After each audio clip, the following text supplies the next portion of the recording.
요즘 한국은요, 실업률로 인하여서 아주 모두가 못 살겠다고 원성이 자자합니다. 실업률이 뭔지 알죠? 직장에 취직하지 못하고 집에서 노는 숫자가 얼마나 많은가.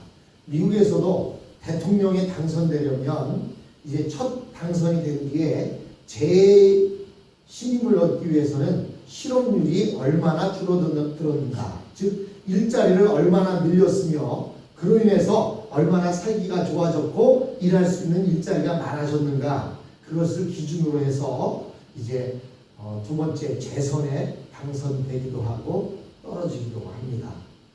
트럼프 대통령은 2020년에 재선이 있는데 트럼프 대통령도 그 실업률을 줄이면 재선이 될 것이고, 그렇지 못하면 대통령으로서 별 효력이 없다 해서 아마 떨어질 수도 있습니다. 이 한국의 또 실업률도 높지만 또 한국의 지금 현재의 문제는 뭐냐면 계약직이 늘어났다는 사실입니다. 한국은 옛날에는 철밥통 같았어요. 즉 한 번 취직하면 퇴직할 때까지 그 자리에서 그냥 계속 있을 수가 있었습니다. 그런데 요즘은 계약직이라고 해서 1년에 한 번씩 재계약을 하는 그런 분들이 많이 있습니다. 그런데 이 계약직 중에서도요, 그냥 1년에 한 번씩 계약하고 끝나는 사람이 있는 반면에 어떤 사람은 해마다 새롭게 계약을 갱신해서 오랫동안 그 자리에 있는 사람도 있습니다. 그러면 왜 계약직을 두느냐? 계약직은요, 퇴직금이 없어요. 계약직은 퇴직금이 없고 1년에 한 번씩 재계약을 하게 됩니다. 그래서 일을 잘하면 정식 직원이 되어야 되는데 정식 직원으로 삼지 않고 계약직으로 해서 매해마다 이렇게 계약을 하는 경우도 있고요. 그럴 때마다 이 계약직 직원들은 재계약을 해야 할 시기만 되면 피가 마르는 거예요.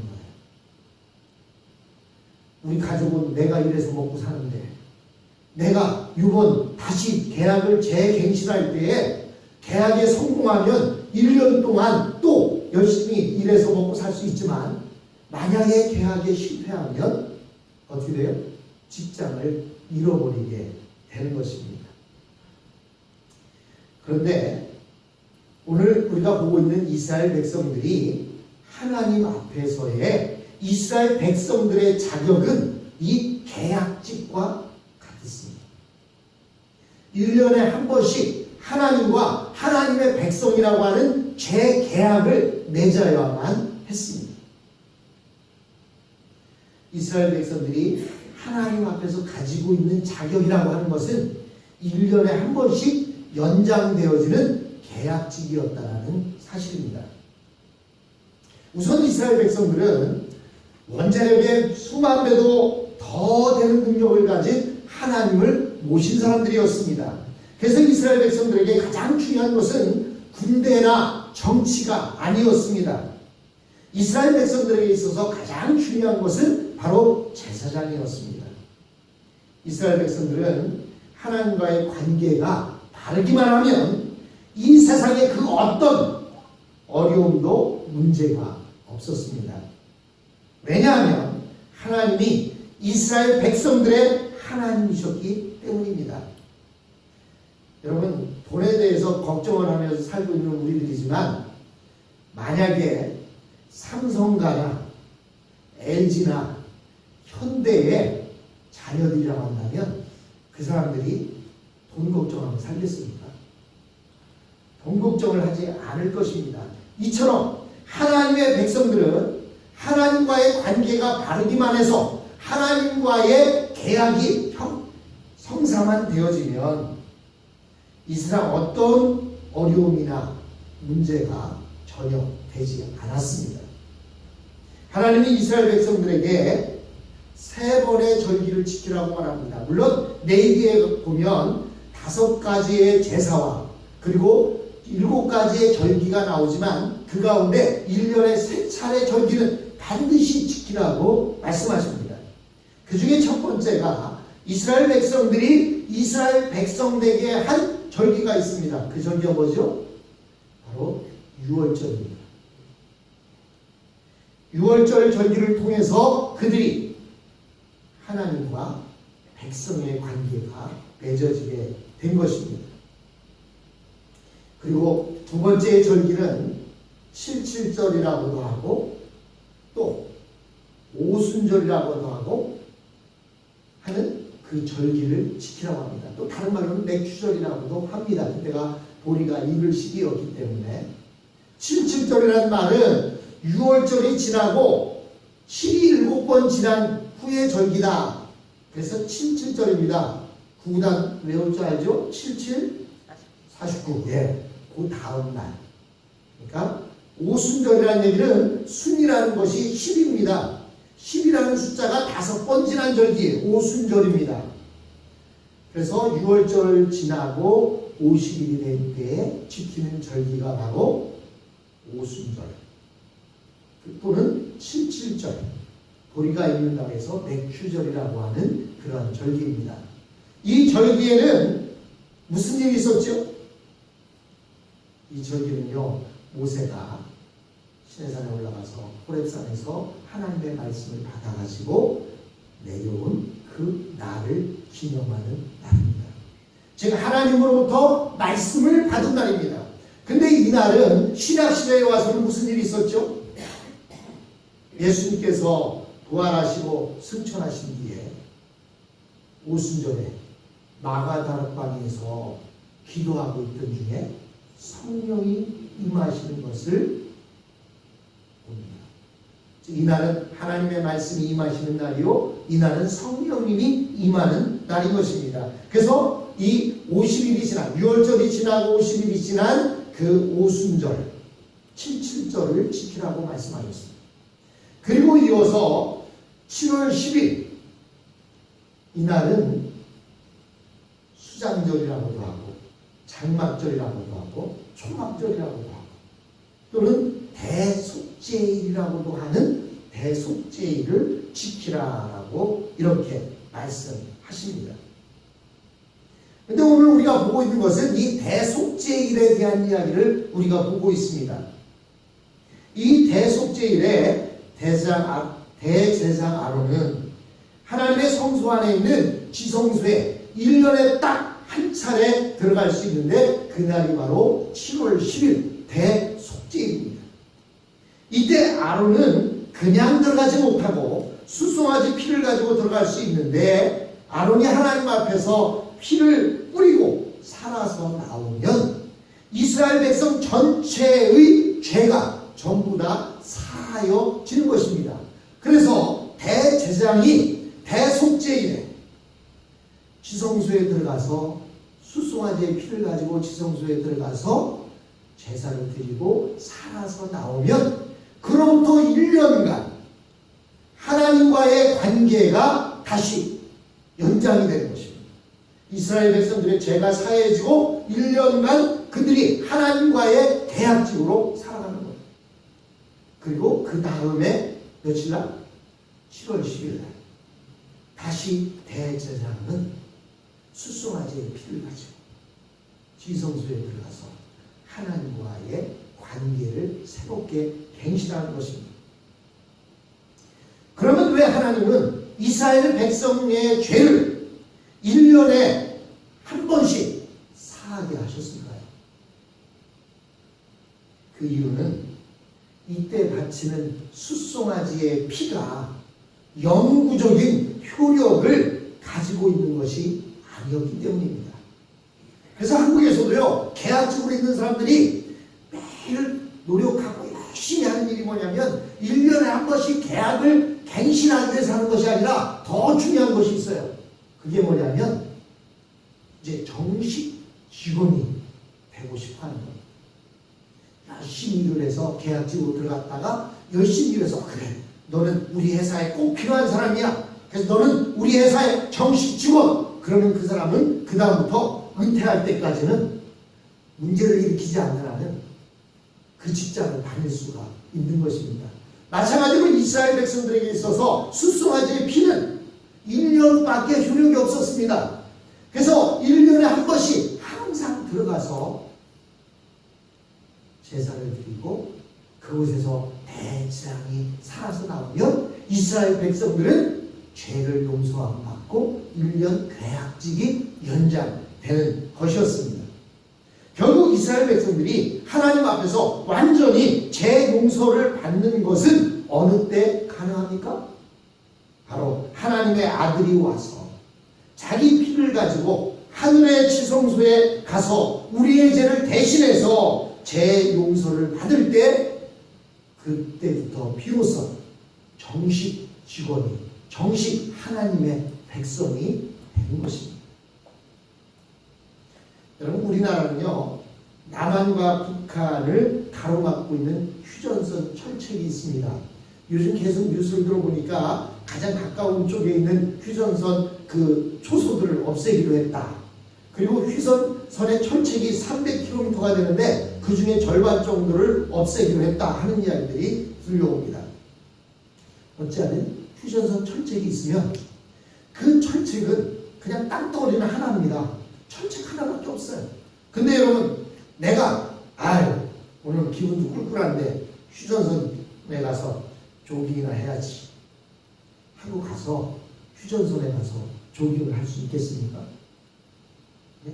잘못하다가 초소를 지키는 사람들이 봐서 이상한 행동으로 보여지게 되면 잘못하면 총을 맞고 죽을 수도 있는 지역입니다.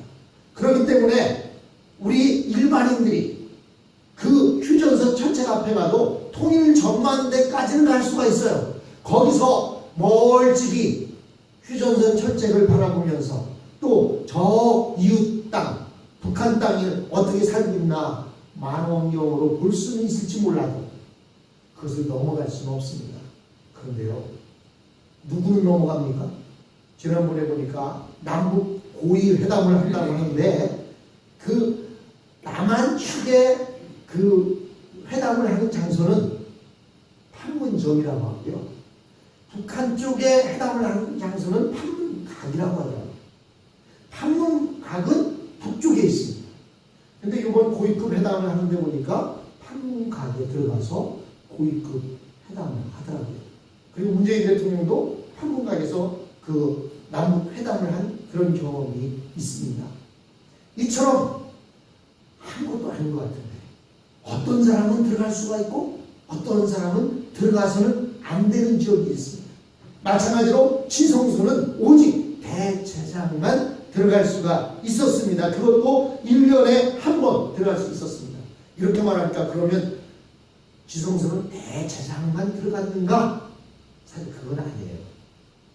모세가 하나님을 대면하여 얼굴을 보듯이 대화했다 그러지 않습니까? 모세는 하나님과 대화하기 위해서 수시로 지성소를 드나들었습니다. 그러나 모세를 제외한 나머지들은 대제사장만이 딱 1년에 한 차례씩밖에 들어갈 수가 없었습니다.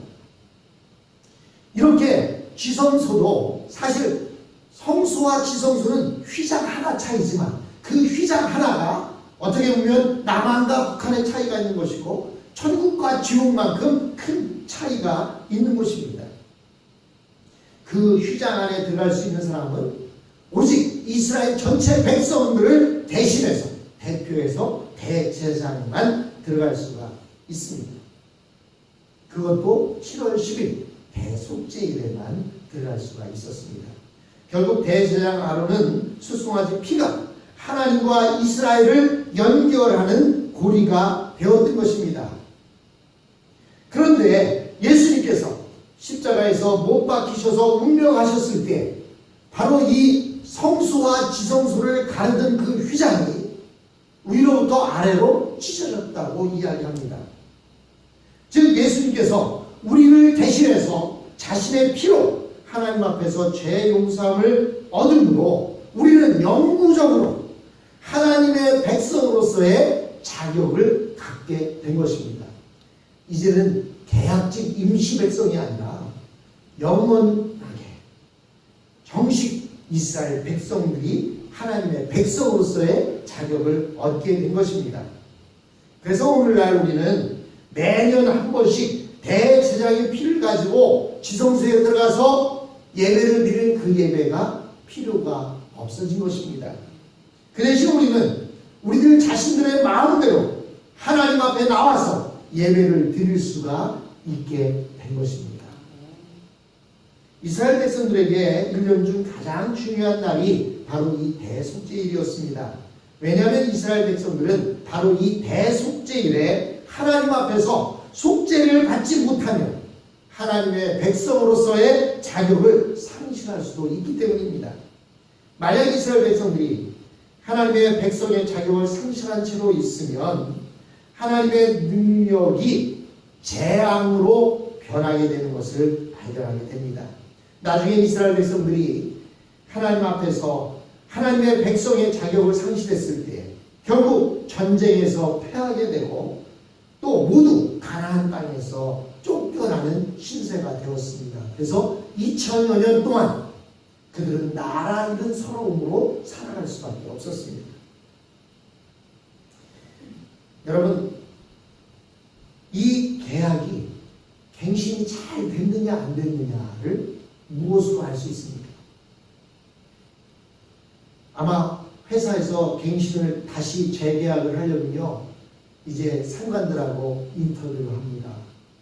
그래서 그리고 그의 고가를 따집니다. 네가 일을 얼마나 잘했나, 그리고 1년 동안 우리 회사에 얼마나 이익을 끼쳤나, 그리고 네가 어떤 생각을 가지고 일을 하고 있나 해서 인터뷰를 한 다음에 그래, 너는 우리 회사에 또 필요해 하고 도장을 꽝 찍어주면 계약이 연장되는 거예요. 그러면 이스라엘 백성들에게 있어서 하나님과의 그 계약이 연장되었는지 안 되었는지는 어떻게 알 수 있습니까? 대재앙이 지성소에서 살아나오면 계약이 연장됩니다. 지성소에서 살아서 돌아오면 계약이 연장된 것입니다. 즉, 이 계약은 대재앙이 뭔가를 잘해서 열심히 잘 살아서 그게 아니에요. 하나님의 말씀에 순종해서 순종의 제사를 드렸을 때 계약이 성사되고 그리고 또 한 해를 살아갈 수가 있는 것입니다. 아론의 두 아들들은 하나님 앞에서 제사장으로서 인정을 받았습니다. 그러나 성소에 들어가서 다른 불로 불을 피웠다가 결국 죽임을 당하지 않습니다. 아무리 자신들이 생각할 때 더 좋은 불로 더 아름답고 귀한 것으로 드리고 싶어서 드렸는데 그들은 죽고 말았습니다. 지금 하나님 앞에서는 하나님의 말씀에 순종했느냐 하지 않았느냐가 중요한 것이지, 내가 어떤 노력을 해서 더 좋은 것을 드리고 더 열심히 살았다고 해서 그 계약이 성사되는 것은 아니라는 사실을 알 수가 있습니다. 이 지성소 안에는 아무것도 없고 아카시아 나무로 늘 깎아서 만든 그 나무 괴짜게, 그것을 안팎으로 금으로 싼 상자 하나만 있었습니다. 그 상자가 바로 하나님의 언약궤인데, 언약궤 안에는 모세가 시내산에서 받아가지고 내려온 두 돌비가 있었습니다. 아카시아 나무는 나무의 결이 뒤틀려 있어요. 여러분들 아카시아 나무 아시죠? 한국에서 아카시아 나무 그거 가지고 뭐 할 수 있습니까? 할 수 있는 건 땔감밖에 없어요. 근데 이놈 아카시아 나무가 얼마나 뿌리가 단단한지, 그래서 이런 한식날이라든지 이런 때 가면 조상들의 묘에 가고 그 아카시아 나무 뿌리 뽑느라고 고생하지 않습니까? 이렇게 아카시아 나무는 사실 아무 쓸모가 없습니다. 옹이도 많고 단단해서 상자로 만드는 것은 대단히 어렵습니다. 그런데 이 아카시아 나무를 가지고 상자를 만들었다고 하는 것은 아카시아 나무를 수없이 손질해서 상자로 만들고 안팎을 금으로 붙이면 그것이 바로 언약궤가 되는 것입니다. 그러므로 언약궤라고 하는 것은 아카시아 나무같이 못된 성질을 가진 이스라엘 백성들이 변해서 깎아져서 정금이 되었을 때 하나님의 말씀인 두 돌비로 하나님과 하나가 된 상태라고 볼 수 있습니다. 결국 하나님께서 이스라엘 백성들에게 원하셨던 것은 그들이 가진 모든 못된 본성들과 반항적인 기질들이 다 다듬어졌어요. 하나님과 완전히 하나가 되는 것입니다. 즉 우리는 하나님 안에 있고 하나님은 우리 안에 계십니다. 그런데요, 오늘 본문에 보니까 3절과 4절에 보니까 온 이스라엘 백성을 대표로 해서 지성소에 들어갈 때에 그 대제사장의 복색에 대해서 나오고 있습니다. 보통 때는요, 세마포 속옷을 입고 그 겉에는 청색으로 발에 끌릴 만한 그런 겉옷을 입었습니다. 그리고 그 위에는 조끼, 에봇이라는 조끼를 입어서 그곳에 보석들이 주렁주렁 달렸습니다. 화려한 복장을 입었었습니다. 그런데 오늘 본문 3절과 4절에 보니까 그 대속죄일에 지성소에 들어갈 때의 대제사장의 복색은 세마포 속옷을 입고 세마포 옷을 입고 세마포 관을 쓰고 들어가는 것입니다.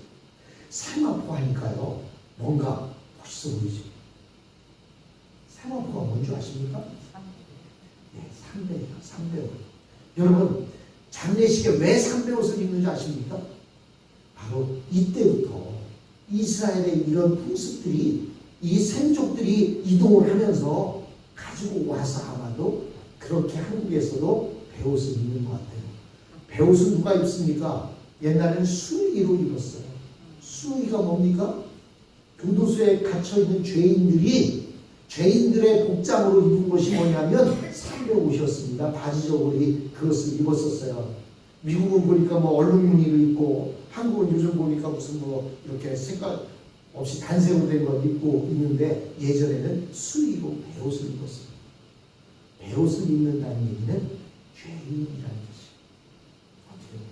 그래서 제가 다른 성경을 찾아보니까 거기서는 삼배옷을 입고 이렇게 정확하게 적어놨습니다. 근데 아마도 우리 그 성경을 옛날에 기록하신 분은 배옷 그러면 조금 그래 보이니까 세마포, 한문으로 해서 세마포라는 이름을 적은 것이 아닌가 이렇게 생각이 됩니다. 아론이 대속죄일에 하나님 앞에 들어갈 때는 초라하지만 거룩한 그 배옷을 입고 들어갔습니다. 그 이유는 아론이 죄인을 대표로 해서 하나님 앞에서 죄를 용서를 받아야 할 처지에 있기 때문에 그 배옷을 입고 들어갔던 것입니다. 이와 같이 예수님께서도 이 세상에 오셔서 늘 자신을 겸손하게 낮추셔서 메시아나 그리스도라고 하는 칭호보다 인자라고 하는 이름으로 불리기를 더 좋아하셨습니다. 또한 예수님은 침례 요한에게 침례를 받으시고 광야에서 마귀에게 시험을 당하셨습니다. 대제사장의 화려한 옷은 하나님 앞에서 죄 용서를 받고 지성소에서 나온 후에 입게 되어 있습니다. 죄 용서를 받아야 자유롭게 내가 원하는 옷을 입죠. 여러분, 교도소에 들어가 있는 사람이 내가 돈 많다고 해서 내가 원하는 옷 입습니까? 아무리 대통령 할아버지라도 교도소에 들어가 있으면 내가 원하는 옷을 입는 것이 아니라 수의를 입을 수밖에 없습니다. 그런데 죄 용서를 받고 나오면 어때요? 내가 입고 싶은 것 마음대로, 내가 가지고 싶은 것 마음대로 가질 수가 있는 것입니다. 그런데요, 1년에 한 번 지성소에 들어가는 대제사장은 두 가지 문제를 풀어야 했습니다. 하나는 이스라엘 백성들의 죄를 씻는 피를 뿌려야 했고, 또 다른 하나는 자기 자신의 죄를 씻는 피를 뿌려야 했습니다. 그래서 아론은 지성소에 들어갈 때 피를 2번 뿌려야만 했습니다. 한번 그림 한번 보여주실까요? 뒤에 그림이 있는데요. 네. 자, 여기 보시면 사실 이랬는지는 잘 몰라요. 뒤에 거 하나 더 보여주십시오. 네. 자, 특징이 한 가지 있죠? 뭐가 있어요? 뭔가 다르네? 다른 게 뭐가 있죠? 이걸 보면서 지성소의 모습이 뭔가 다르네. 뭐가 다를까요? 잘 한번 보세요. 뭐가 다를까? 뭐가 달라요? 지성소에는 향이 없지 않습니까? 네? 근데 지금 뭐가 있어요? 연기가 지금 쫙 흐르고 있잖아요. 앞에 거 다시 보여주세요. 앞에 거. 네. 앞에 거 보면 연기가 이렇게 흘러나오고 있지 않습니까? 저기에 들어가서 피를 2번 뿌립니다. 한 번은 자기 자신의 죄를 씻기 위해서 피를 뿌리고, 또 한 번은 이스라엘 백성들의 죄를 위해서 피를 뿌립니다. 그런데요, 이 아론은 지성소에 들어가서 향로에 저 향을 많이 피워서 연기가 막 올라가도록 피워야 했습니다. 그것은 우리가 읽지 않았지만 12절과 13절에 나온 내용입니다. 아론이 향의 연기를 어느 정도 피워야 했느냐 하면, 그 연기 때문에 언약궤의 뚜껑에 있는 저 지성소, 뒷장으로 넘겨봐 주세요. 뒷장이 더 크게 나와 있으니까요. 자, 저 뚜껑에 있는 두 천사들이 날개를 하고 있는 저기가 속죄소입니다. 저 속죄소가 눈으로 보여서는 안 되는 거예요. 저것이 보이면 대제사장은 죽습니다. 그래서요, 저 연기를 피워서 연기가 가득하게 해서 저 속죄소가 보이지 않도록 했던 것입니다. 왜 우리는 하나님께서 아론에게 저 향로의 연기를 많이 피워서 속죄소가 보이지 않게 했는지 이해가 잘 되지 않습니다. 그러나 언제 이해할 수 있느냐? 신약에 오면 저게 이해가 됩니다. 나중에 예수님이 십자가에 못 박혔을 때에 하늘이 깜깜해졌다고 말합니다. 어두워졌다고 말합니다. 즉, 저 이야기는 저 속죄소를 가리워서 보이지 않게 하는 것, 예수님의 죽음을 가리워서 보이지 않게 하기 위해서 하늘이 깜깜해졌던 것입니다. 하나님께서는 아들의 죽음에 진노하셨고, 하나님은 그렇게 고통스럽게 죽어가는 아들을 볼 수가 없으셨을 것입니다. 그래서 하늘이 깜깜해졌습니다. 하나님은 아론에게도 지성소에 들어왔을 때에는 향을 많이 피워서 그 연기로 속죄소가 보이지 않게 하라고 말씀하셨습니다. 연기를 조금 피워서 속죄소가 보이면 아론은 죽는 것이었습니다. 그리고 아론이 지성소에 들어가 있는 동안에 어느 누구도 회막 안에 들어갈 수가 없었습니다. 아론이 이스라엘 모든 백성들의 죄를 다 용서받고 나오기까지는 아무도 회막 안에 들어갈 수가 없었습니다. 이것은 오직 아론 혼자 감당해야 할 일이었고, 어느 누구도 도와주거나 대신할 수가 없었습니다. 이처럼 예수님은 그 십자가의 잔을 혼자 지셔야만 했습니다. 그러면 이 대속죄일의 아론이 하나님께 나가서 죄 용서를 받았는지 안 받았는지, 그것은 아까 말씀드린 대로 그가 죽지 않고 살아서 나오는 것, 그것이 바로 죄 용서를 받는 것입니다. 만일 아론이 그의 아들 나답과 아비후와 같이 지성소에서 피를 뿌리다가 실패하면 죽게 됩니다. 그러면 이스라엘 백성들의 죄는 그대로 있는 것입니다. 그러나 아론이 살아서 지성소에서 나와서 백성들 앞에 서면 모든 백성의 죄는 다 사해진 것입니다.